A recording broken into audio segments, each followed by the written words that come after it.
सो देखो, इस चैप्टर का मेन मकसद है हम लोगों को ये बताना कि आखिर इकोनॉमी के कितने सेक्टर होते हैं। बोले तो अगर इकोनॉमी एक पिज्जा है तो उसके स्लाइसेस के बारे में हम लोगों को इस चैप्टर में पढ़ना है कि आखिर इकोनॉमी किससे बनी हुई है, कौन कौन सी चीजें हैं जो इकोनॉमी कंट्रीब्यूट करती हैं, और पूरा का पूरा गोल पिज्जा बनता है। सो देखो, इकोनॉमी के सेक्टर्स में हम लोगों को मेनली 3 सेक्टर्स मिलते हैं, प्राइमरी, सेकेंडरी एंड टर्शरी। सो देखो, प्राइमरी सेक्टर बेसिकली एक प्राइमरी लेवल पे प्रोडक्शन होता है। इसमें चीजें बनती हैं, नई नई चीजें बनती हैं, जैसे कि इसमें चीजों को ऑब्टेन किया जाता है, इसमें चीजों को प्रोड्यूस किया जाता है। इसके एग्जांपल्स में आएगा कॉटन, जिसे उगाया जाता है। इसके बाद मिल्क, जिसे गाय से ऑब्टेन किया जाता है। इसके बाद क्रॉप्स, फ्रूट्स, ये सारी चीजें प्राइमरी सेक्टर में आएंगी। मतलब कि ऐसी चीजें जो दुनिया में नई नई आती हैं उन्हें हम लोग प्राइमरी सेक्टर में रखते हैं। अब इसके बाद आता है सेकेंडरी सेक्टर। तुम लोग कह सकते हो इसकी अगली सीढ़ी। प्राइमरी सेक्टर के समान मेनली सेकेंडरी सेक्टर के रॉ मटेरियल के रूप में यूज होते हैं। इसमें क्या होता है कि सेकेंडरी सेक्टर्स में कोई खेती बाड़ी नहीं रहती है, वहां पर सिर्फ और सिर्फ फैक्ट्रीज का काम रहता है। इसी वजह से उसे इंडस्ट्रियल एंड मैन्युफैक्चरिंग सेक्टर भी कहा जाता है। अब देखो, इसमें क्या होता है कि जो जो रॉ मटेरियल्स प्राइमरी सेक्टर से आते हैं उन्हें थोड़ा मॉडिफाई करके उनकी पैकेजिंग की जाती है, उन्हें मिलाकर नई नई चीजें बनाई जाती हैं। तो in this sector the raw materials are converted into proper products. जैसे आलू से आलू का चिप्स बनाएंगे, प्लास्टिक से कुरकुरा बनाएंगे। सो देखो, इसके एग्जांपल्स में आ जाएंगे शर्ट, बटर, चिप्स। मतलब कि सेकेंडरी चीजों में लगभग तुम्हारे आसपास की सारी चीजें आ जाएंगी जो जो तुम लोगों को पैक होकर अच्छे से मिलती हैं। अब हम लोग आते हैं टर्शरी सेक्टर पे। देखो, ये एक अजीब टाइप का सेक्टर है, इसमें तुमको घंटा कुछ नहीं मिलता है। इस सेक्टर में खाली सर्विसेज दी जाती हैं, इसी वजह से इसे सर्विस सेक्टर भी कहा जाता है। जैसे कि अगर तुम लोग किसी बस में चढ़ते हो तो वहां का ड्राइवर तुम लोगों को कुरकुरा चिप्स कुछ नहीं देता है, वो तुमसे पैसे लेता है और तुमको एक जगह से दूसरी जगह छोड़ देता है। दूसरी जगह पे उतरने के बाद तुम्हारे पास फिजिकली कोई चीज होती नहीं है जो तुम्हें ड्राइवर ने दी, बल्कि सिर्फ और सिर्फ तुम्हें एक सर्विस मिलती है कि तुम्हें एक जगह से उठाकर दूसरे जगह पर छोड़ दिया गया। सो ये एक एग्जांपल हो जाएगा टर्शरी सेक्टर का। इसके बाद डॉक्टर्स, टीचर्स, ये सब तुम्हें कोई चीज नहीं देते हैं, बल्कि ये तुम्हें सर्विसेज देते हैं। अपने ज्ञान से, अपने नॉलेज से तुम लोग को बताते हैं कि तुम्हारे अंदर क्या कमी है या फिर तुम्हें कौन सी बीमारी है। तो इसे हम लोग सर्विस सेक्टर का एक एग्जांपल कह सकते हैं। जैसे कि फ्लिपकार्ट और अमेजॉन से तुम जो कुछ खरीदते हो वो अमेजॉन नहीं बनाता है, वो सिर्फ एक सर्विस प्रोवाइड करता है कि तुम्हें एक ऐसा प्लेटफॉर्म देता है जहां से तुम सारी चीजें खरीद सको। सो अमेजॉन, फ्लिपकार्ट, ये सब भी टर्शरी सेक्टर का ही एक एग्जांपल है। ऐसी कोई भी चीज जो तुम्हें कोई फिजिकली सामान ना दे रही हो उसे हम लोग टर्शरी सेक्टर में ही घुसा देते हैं।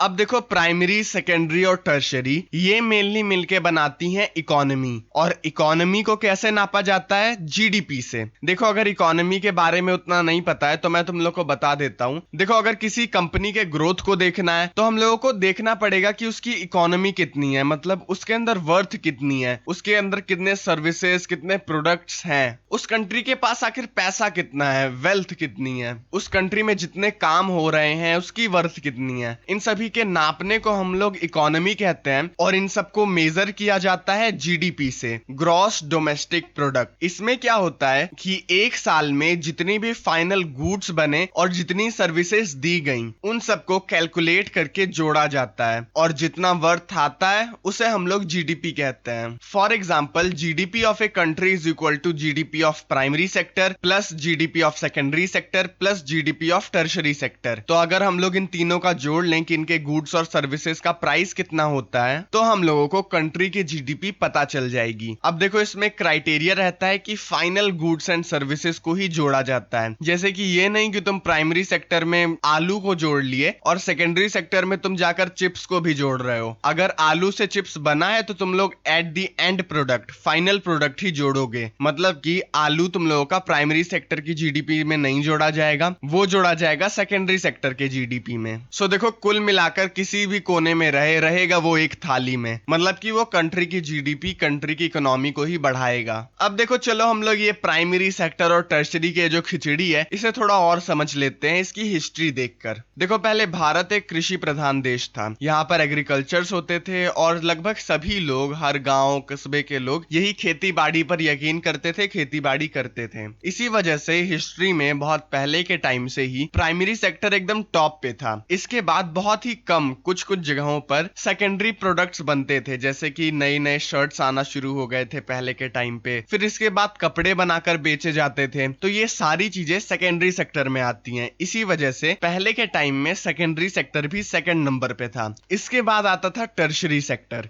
इसमें कुछ खास होता नहीं था क्योंकि ना स्कूल खुले होते थे, ना हॉस्पिटल्स की फैसिलिटीज होती थी, और जितनी भी होती थी एग्रीकल्चर के जीडीपी से बहुत कम होती थी। इसी वजह से हम लोग इसे टर्शरी सेक्टर को एकदम तीसरे नंबर पे रखते थे, और शायद नामकरण भी इसी टाइम पे हुआ था। इसी वजह से 1 2 3 के लाइन में ये लोग लग गए थे। अब देखो 1970s के टाइम पर जब हम लोग थोड़ा बहुत मॉडर्न होना शुरू हो रहे थे, तब भी प्राइमरी सेक्टर एकदम टॉप पे था, लेकिन सेकेंडरी और टर्शरी सेक्टर एक फ्लोर पे आ गए थे, दोनों एक जैसे हो गए थे। लेकिन हाल ही के सेंसस में 2011 का जो सेंसस हुआ, इसके बाद जो रिपोर्ट्स आई, तो उसमें देखा गया कि टर्शरी सेक्टर ने टॉप मार दिया। मतलब शर्मा जी के लड़के के बजाय माथुर साहब ने इस बार टॉप मारा था। तो ये एक बहुत शॉकिंग रिपोर्ट थी। इसके बाद सेकंड नंबर पे सेकेंडरी सेक्टर आ गया और एकदम आखिर में तीसरे नंबर पे आया प्राइमरी सेक्टर। अब देखो तुम लोग सोच रहे होगे कि ऐसा हुआ क्यों। हिस्ट्री से 2011 तक आते आते ऐसा क्यों हो गया कि प्राइमरी सेक्टर एकदम नीचे चला गया और टर्शरी टॉप मार दिया। तो देखो इसके कई रीजंस हैं। उसके रीजंस को मैं तुम लोगों को 4 पॉइंट्स में बताता हूं, उसे अच्छे से दिमाग में बैठा लो। तो देखो पहला कि गवर्नमेंट ने बैंक्स बना दिए, हॉस्पिटल बना दिए और स्कूल्स बना दिए। जब हम लोग आजाद नहीं थे, पहले के समय में ये सब फैसिलिटीज नहीं थी, लेकिन अब कई कई योजनाएं बनी हैं, अब कई कई हॉस्पिटल्स बने हैं और कई जगह बैंक्स और स्कूल्स बन चुके हैं। इससे क्या हो रहा है कि ये लोग जितना काम करते हैं, जितनी सर्विसेज प्रोवाइड करवाते हैं, वो टर्शरी सेक्टर के जीडीपी में जोड़ा जाता है।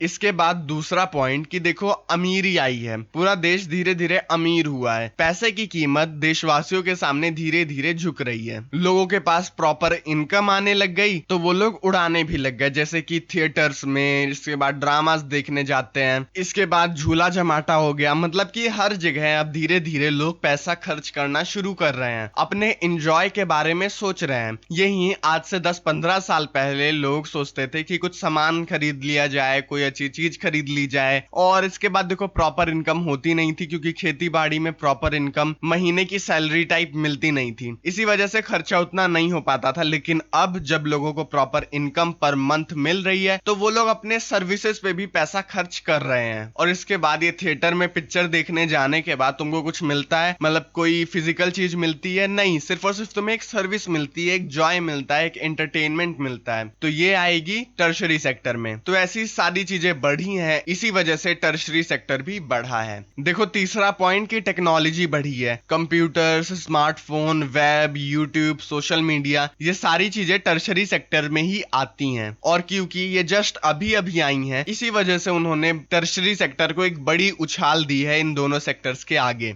अब देखो एक बात में क्लियर हो जाओ कि टर्शरी सेक्टर का अभी इसमें कंट्रीब्यूशन बढ़ा है। मतलब कि जो हम लोग हिस्ट्री से 2011 तक गए थे, उसमें हम लोगों ने क्या देखा था कि शुरुआत में प्राइमरी सेक्टर बहुत ज्यादा कंट्रीब्यूट कर रहा था। प्राइमरी सेक्टर का जो फाइनल जीडीपी था वो कंट्रीब्यूट कर रहा था सबसे मैक्सिमम इंडियन इकोनॉमी में। लेकिन अभी के टाइम पर टर्शरी सेक्टर सबसे ज्यादा कंट्रीब्यूट कर रहा है। इसका मतलब ये नहीं है कि टर्शरी सेक्टर में लोग ज्यादा है। प्राइमरी सेक्टर आज भी सबसे ज्यादा फॉलो होता है इंडिया में। एग्रीकल्चर और ये प्रोडक्शन सबसे ज्यादा फॉलो होता है। लेकिन क्योंकि इतनी सारी चीजें आ गई हैं जो मैंने तुम लोग को 3-4 पॉइंट बताए, इसी वजह से टर्शरी सेक्टर का जो कंट्रीब्यूशन है वो साल दर साल बढ़ता जा रहा है और वो अभी के टाइम पर सबसे ज्यादा है। मतलब इन दोनों सेक्टर से ज्यादा कंट्रीब्यूट करती है वो इकोनॉमी में। सो देखो इतना समझ में आ गया। अब इतना समझ में आया है तो उसे अच्छे से पचा लो। बस थोड़ा सा और चैप्टर बाकी है, उसे हम लोग नेक्स्ट एपिसोड में करेंगे। तो जितना भी पढ़े हो अभी पचा लो और नेक्स्ट एपिसोड देखने के लिए यहाँ क्लिक करो।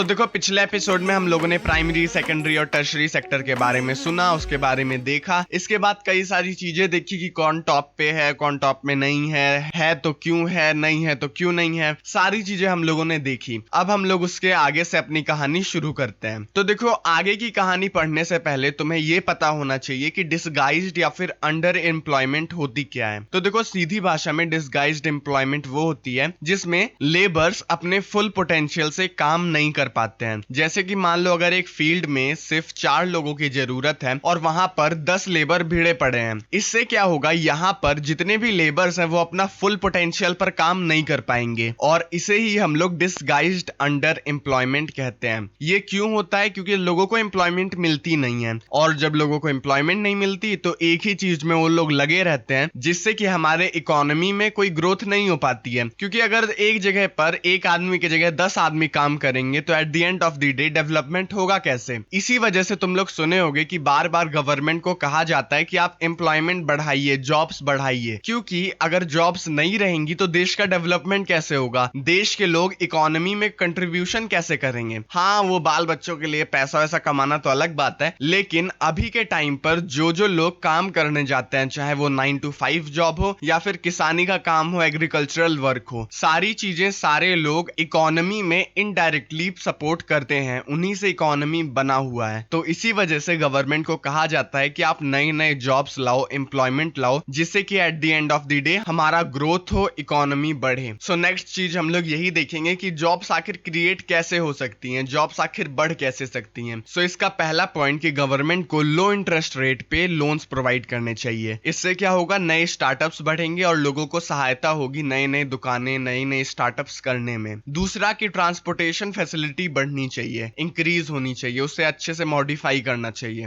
क्योंकि तुम स्टार्टअप और बिजनेस खोल ही नहीं सकते अगर तुम्हारे फैक्ट्री में जाने का कोई रास्ता ना हो। जितना फ्लुएंट, जितना अच्छा रास्ता होगा उतनी ही ज्यादा डेवलपमेंट होगी और लोगों को काम करने में, करवाने में उतनी ही आसानी होगी। इसके बाद प्रॉपर इलेक्ट्रिसिटी सप्लाई होनी चाहिए। मतलब ऐसा ना हो रहा हो कि तुम लोग अपनी फैक्ट्री खड़ी की है और उसमें चलने वाली मशीनें इलेक्ट्रिसिटी का इंतजार कर करके ही बूढ़ी हो गई। अगर प्रॉपर इलेक्ट्रिसिटी रहेगी तो तुम्हारा डेवलपमेंट होगा और लोगों का डेवलपमेंट होगा। इसके बाद गवर्नमेंट को ये मेक श्योर करना चाहिए कि हर एक बंदे को एजुकेशन मिले, जिससे कि वो लोग आगे चल के कोई प्रोडक्टिव इंसान बन पाए, अच्छे सिटीजन बन पाए। इसी वजह से तुम लोग को कूट कूट के पढ़ाया जा रहा है अभी। इसके बाद फिफ्थ पॉइंट ये होगा कि टूरिज्म बढ़ना चाहिए। क्योंकि देखो अंग्रेज लोगों के पास होता है डॉलर और वो लोग दिल फेंक खर्च करते हैं जब वो लोग टूरिज्म पे आते हैं। तो हम लोगों के पास जब हेरिटेज है, हम लोगों के पास जब अच्छी अच्छी घूमने लायक जगह है, मतलब कि धरती पर स्वर्ग भी हमें ही कहा जाता है, तो हम लोग क्यों ना अच्छे से टूरिज्म बढ़ाएं और अंग्रेजों को भी एक मौका दे हमारे देश में आकर पैसा लुटाने का। सो इसी वजह से फिफ्थ पॉइंट की गवर्नमेंट को अच्छे अच्छे टूरिज्म बढ़ाने चाहिए, प्रमोट करना चाहिए। सो यही है फिफ्थ पॉइंट कि गवर्नमेंट को टूरिज्म पर भी ध्यान देना चाहिए, उसे बढ़ाने के तरीकों पर भी सोचना चाहिए। इसके बाद सिक्स्थ और आखिरी पॉइंट ये है कि गवर्नमेंट को नए नए प्रोग्राम्स लाने चाहिए। जैसे कि मनरेगा, नरेगा आया था, तो इसमें चलो भूले भटके कुछ मजदूर, कुछ लेबर्स को साल में 100 दिन गारंटीड एम्प्लॉयमेंट मिल जाती है किसी ना किसी तरीके से। तो ऐसे ही कई सारे प्रोग्राम्स लाने चाहिए जिससे कि हम लोगों का इस्तेमाल कर पाए और लोगों से अच्छे से काम ले पाए। फॉर एग्जाम्पल मान लो मैंने तुम लोग को सेकंड पॉइंट में कहा कि रोड बनाना चाहिए। अब देखो रोड्स बनाने के लिए भी लेबर्स ही आएंगे, सो इनडायरेक्टली रोड बनने से भी लेबर्स को एम्प्लॉयमेंट मिलेगी। मतलब ऐसी चीजें अगर गवर्नमेंट इन चीजों पे फोकस करे तो धीरे धीरे एम्प्लॉयमेंट बढ़ेगी और धीरे धीरे लोगों को रोजगार मिलेगा। अब देखो इतना तुम लोग को समझ में आ गया। अब हम लोग देखते हैं कि ओनरशिप के बेसिस पर कैसे डिवाइडेड है हम लोगों का ये पूरा सिस्टम। तो देखो यहाँ पर 2 सेक्टर है मेनली, पब्लिक सेक्टर और प्राइवेट सेक्टर। एक और सेक्टर था लेकिन इसमें कोऑपरेटिव सेक्टर, लेकिन तुम लोगों को इस साल वो नहीं पढ़ना है, क्लास 10th में उससे क्वेश्चंस नहीं आते हैं। मेनली 2 सेक्टर याद रखो, पब्लिक और private sector. Public sector government controlled होते हैं और उनका मेन एजेंडा होता है पब्लिक वेलफेयर, जैसे कि गवर्नमेंट, स्कूल, हॉस्पिटल, रेलवेज, ये प्रॉफिट से ज्यादा लोगों को सस्ते में अच्छे से काम चला देते। इसके बाद आता है प्राइवेट सेक्टर। ये इंडिविजुअल्स और ग्रुप ऑफ इंडिविजुअल्स ओन करते हैं और इनका मेन एजेंडा होता है प्रॉफिट। इसके एग्जांपल्स आ जाएंगे प्राइवेट स्कूल, इंस्टीट्यूशंस, और क्योंकि इनका मेन एजेंडा प्रॉफिट रहता है इसी वजह से दाम इनके आसमान छू रहे होते हैं। सो देखो अब तक हम लोग बहुत चीजें पढ़ चुके हैं और बस थोड़ा सा ही चैप्टर बाकी है, तो वो हम लोग नेक्स्ट एपिसोड में कवर करेंगे। चुटपुटिया दोस्तों के साथ शेयर करो, इस वीडियो को लाइक लाइक करो बस, और क्या।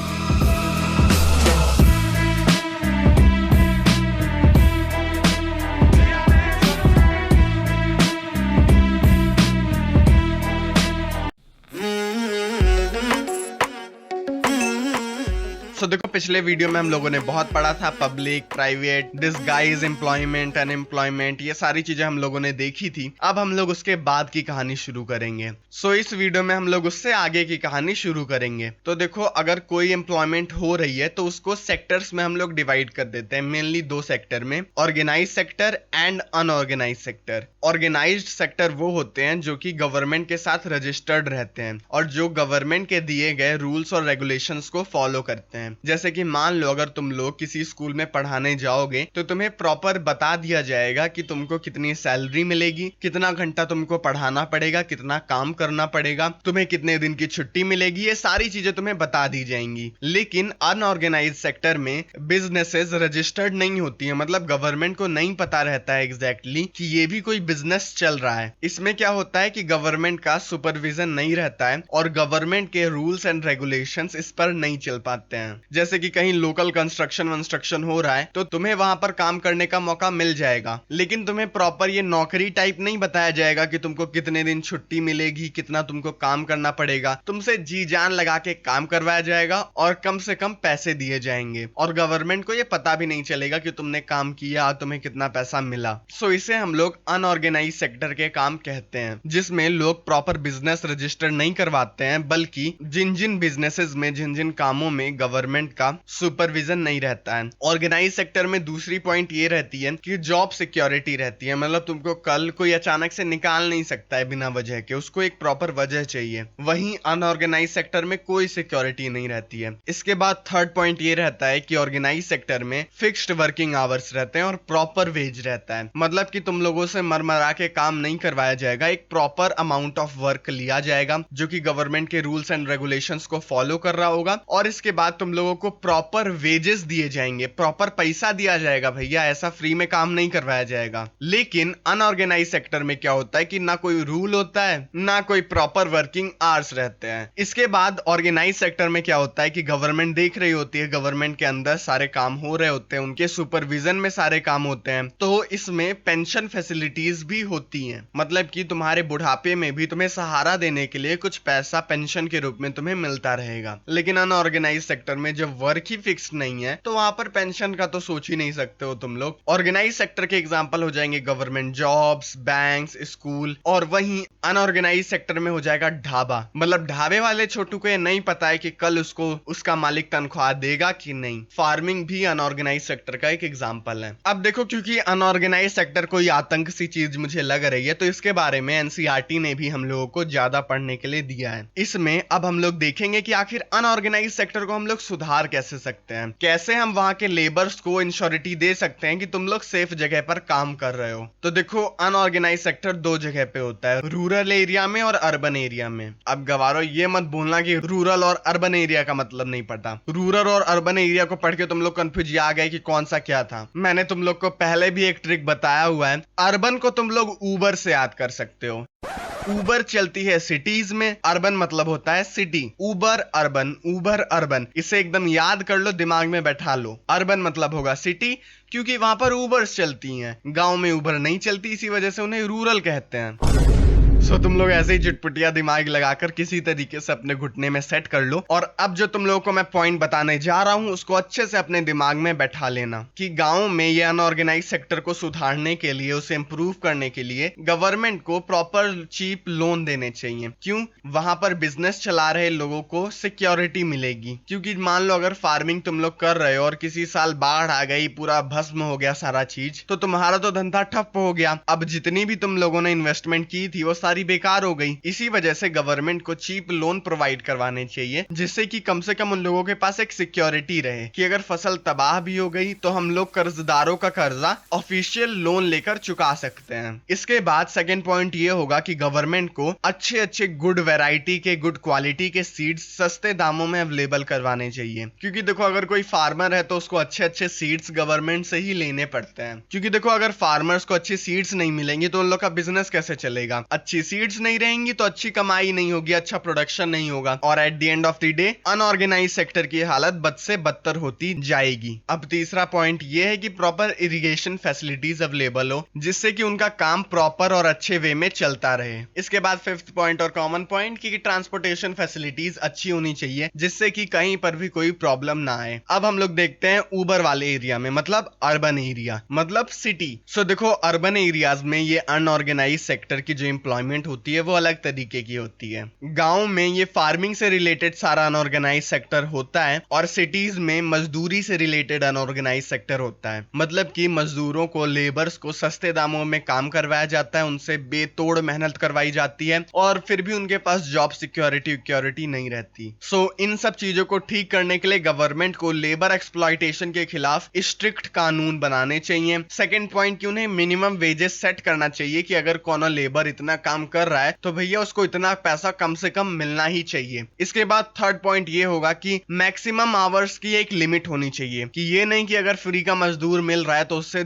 28 घंटा दिन में काम करवाओ, उससे फिक्स्ड आवर्स से ज्यादा काम नहीं करवाना चाहिए। ऐसे रूल्स बनने चाहिए। इसके बाद फोर्थ पॉइंट ये होगा कि गरीब लोगों को शहर में सस्ते दामों में अनाज अवेलेबल करवाना चाहिए, क्योंकि वो लोग फार्मिंग तो कर नहीं सकते हैं शहर में, और जब उतनी अर्निंग भी नहीं हो रही है तो वो लोग खाने के लिए इतना पैसा नहीं खर्च कर पाएंगे। इसी वजह से सस्ते दामों में उन लोगों को खाने पीने का सामान अवेलेबल करवाना चाहिए। इसके बाद आखिरी पॉइंट की गुड लिविंग कंडीशंस हो उनकी, मतलब ये नहीं हो कि शहर में वो लोग मोगली बन के कच्चा पहन के घूम रहे हैं, उनको रहने के लिए जगह नहीं मिल रही है, खाने पीने के लिए जगह नहीं मिल रही है, तो उन्हें एक सस्ते दामों में रैन बसेरा या फिर एक छोटी सी झुग्गी झोपड़ी प्रोवाइड करवानी चाहिए, जिससे कम से कम वो लोग अच्छी कंडीशन में रह पाए। सो अगर इतनी चीजों पे वर्क होता है तो ये अनऑर्गेनाइज सेक्टर की जो दिक्कतें हैं वो सब कम होंगी, और सारी चीजें एकदम प्रॉपर तरीके से चलती रहेंगी। सो इतनी चीजों को एकदम याद कर लो, एग्जाम में कोई भी क्वेश्चन आएगा इस चैप्टर से तुम लोग अच्छे से उसको कंप्लीट कर लोगे। तो देखो, इस चैप्टर से बस एक छोटू सा टॉपिक बचा है कि वाटर और इलेक्ट्रिसिटी गवर्नमेंट प्राइवेट क्यों नहीं करती है। तो देखो, इसका आंसर यही होगा कि प्राइवेट वाले लोगों का मेन एजेंडा होता है प्रॉफिट, और अगर वाटर और इलेक्ट्रिसिटी प्राइवेटाइज कर दी जाएगी तो लोग उसका प्राइस बहुत ज्यादा बढ़ाकर बेचेंगे, और गरीब लोग उसे अफोर्ड नहीं कर पाएंगे। इसी वजह से वो अभी भी पब्लिक है, गवर्नमेंट उसे प्रोवाइड करवाती है, वो भी सस्ते दामों में। तो इसी के साथ तुम लोगों का ये पूरा चैप्टर कंप्लीट होता है। मोहल्ले में लड्डू बंटवा दो कि तुम लोगों का ये चैप्टर एकदम अच्छे से कंप्लीट हो चुका है। और चैनल को अब तक सब्सक्राइब नहीं किए हो तो जल्दी से कर दो, तुम लोग का ही फायदा होगा। कई सारे ऐसे एक्सप्लेनेशन वाले वीडियोस बन के रखे हुए हैं, जाओ उनको देखो, चुटपुटिया दोस्तों के साथ शेयर करो, इस वीडियो को लाइक करो, बस और क्या। और तुम्हारे बोर्ड्स के लिए जिसके पीछे पूरी कायनात पड़ी हुई है, बेस्ट ऑफ लक।